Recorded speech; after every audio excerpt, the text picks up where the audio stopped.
Welcome to Kenton's videos. Enjoy the video. In this video, I will explain how to jumpstart a GMC Acadia.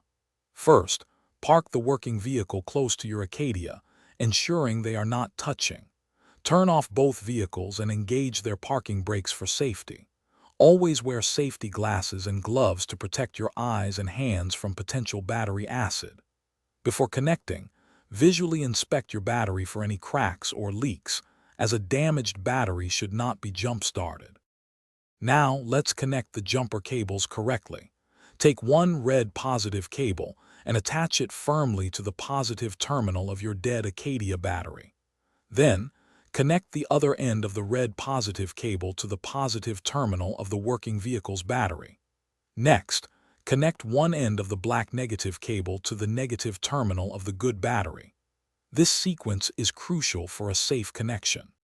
For the final connection, attach the remaining black negative cable to an unpainted metal surface on your GMC Acadia, away from the battery and moving parts. This creates a safe ground. Once all cables are connected, start the working vehicle and let it run for about 5 to 10 minutes.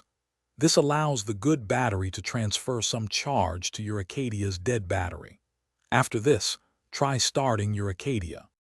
Once your Acadia starts, disconnect the cables in the reverse order of connection. First, remove the black negative cable from your Acadia, then from the good battery. Next, remove the red positive cable from the good battery, and finally from your Acadia. Let your Acadia run for at least 20 minutes to recharge its battery. If it doesn't start, you might need a new battery or professional help.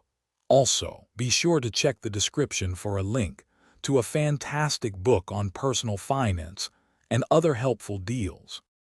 Thanks for watching. Consider subscribing if we helped you.